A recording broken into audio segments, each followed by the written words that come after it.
बोले रामायण मैया की जय। कुंचर मणिकंठा कलित उरही तुलसी का माल, वृषभ कंध के हरी ठवनी, बल निधि बाहु विशाल। हृदय पर गजमुक्ताओं के सुंदर कंठे और तुलसी की मालाएं शोभित हैं। उनके कंधे बैलों के कंधों की तरह ऊंचे तथा पुष्ट हैं। एड़ी खड़े होने की शान सहके सी है और भुजाएं विशाल और बल की भंडार हैं। कट तुनीर पीत पट बांधे, कर सर धनों से बाम करो कांधे। पीते जागयो पे बीते सुहाए, नकस के मंजू महा छवि छाए। कमर में तरकस और पीताम्बर बांधे हैं, दाहिने हाथों में बाण और बाएं सुंदर कंधों पर धनुष तथा पीले यज्ञोपवीत जनेऊ शोभित हैं। नक से लेकर शिखा तक सब अंग सुंदर और उन पर महान शोभा छाई हुई है। देखी लोग सब भये सुखारे, एकटक लोचन चलत न टारे। हर से जनक देखी दो भाई, मुनि पद कमल गहे तब जाए। उन्हें देखकर सब लोग सुखी हुए, नेत्र एकटक निमेष शून्य ही है और तारे पुतलियां भी नहीं चलते। जनक जी दोनों भाइयों को देखकर हर्षित हुए। तब उन्होंने जाकर मुनि के चरण कमल पकड़ लिए। कर बिनती ने जे कथा सुनाई, रंग अवनि सब मुन ही दिखाही। जह जह जाहे कुंवर बर दो, तह तह चकित चितौ सबको।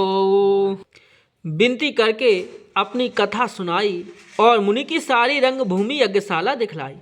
मुनि के साथ दोनों श्रेष्ठ राजकुमार जहाँ तहाँ जाते हैं, वहाँ वहाँ सब कोई आश्चर्यचकित होकर देखने लगते हैं।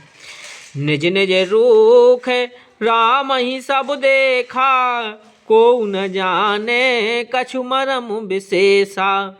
भले रचना मुनि न पुसन कहूँ, राजा मुदित महा सुख लय हूँ। सबने राम जी को अपनी अपनी ओर ही मुख किए हुए देखा, परंतु इसका कुछ भी विशेष रहस्य कोई नहीं जान सका। मुनि ने राजा से कहा, रंग भूमि की रचना बड़ी सुंदर है। विश्वामित्र जैसे न समूह विरक्त और ज्ञानी मुनि से ने रचना की प्रशंसा सुनकर राजा प्रसन्न हुए और उन्हें बड़ा सुख मिला। सब मंच ते मंचु के सुंदर विशद विशाल, मुनि समेत दो बंधु तहें बैठा रे महिपाल। सब मंचों में एक मंच अधिक सुंदर उज्जवल और विशाल था। स्वयं राजा ने मुनि सहित दोनों भाइयों को उस पर बैठाया। प्रबाहु देखी सबन पहिहारे, जनुरा के से उदय भय तारे। अस कहे प्रीति सबके मन माही, राम चाप तो रब सक नाही। प्रभु को देखकर सब राजा हृदय में ऐसे हार गए, निराश एवं उत्साहहीन हो गए, जैसे पूर्ण चंद्रमा के उदय होने पर तारे प्रकाशहीन हो जाते हैं। उनके तेज को देखकर सबके मन में ऐसा विश्वास हो गया कि श्री रामचंद्र जी ही धनुष को तोड़ेंगे, इसमें संदेह नहीं। बिनु भंज्यो भव धनुष विशाला, मेल सिय राम और माला। आसे विचारे गवने हूँ घर भाई, जस प्रताप बलो तेज गमाई। इधर उनके रूप को देखकर सबके मन में यह निश्चय हो गया कि शिव जी के विशाल धनुष को जो संभव है ना टूट सके, बिना तोड़े ही भी सीता रामचंद्र जी के ही गले में जयमाला डालेंगी, अर्थात दोनों तरह से ही हमारी हार होगी और विजय श्री रामचंद्र जी के हाथ रहेगी। यों सोचकर वे कहने लगे, हे भाई, ऐसा विचार कर इस प्रताप बल और तेज गवा कर अपने अपने घर चलो। के बेह से अपर भूप सुनी बानी, जे अबे के अंधे अभिमानी। तोरहु धनों से ब्याहू अबोगाहा, बिन तोरे को कुंवर ब्याहा।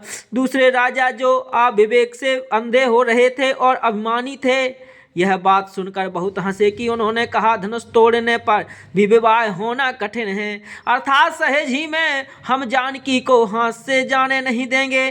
फिर बिना तोड़े तो राजकुमारी को ब्याह ही कौन सकता है। एक बार कालाऊ के न हो सिय हित समर जेता वो सब सोहूं। यह सुनी अवरे महे पे मुसिकाने नरमुसीले हरि भगत सयाने। काल ही क्यों ना हो, एक बार तो सीता जी के लिए उसे भी हम युद्ध में जीत लेंगे। यह घमंड की बात सुनकर दूसरे राजा जो धर्मात्मा हरिभक्ति और सयाने थे मुस्कुराए। सिय बिहाया वो राम गरबो दूर करे नृपह के। जीत को सक संग्राम दशरथ के रन बाखुरे। उन्होंने कहा, राजा के गर्व दूर करके जो धनुष किसी से नहीं टूट सकेगा उसे तोड़कर श्री रामचंद्र जी सीता जी को ब्याहेंगे। रही युद्ध की बात सो महाराज दशरथ के रण में बाकी पुत्रों को युद्ध में तो जीत ही कौन सकता है। सियावर रामचंद्र की जय।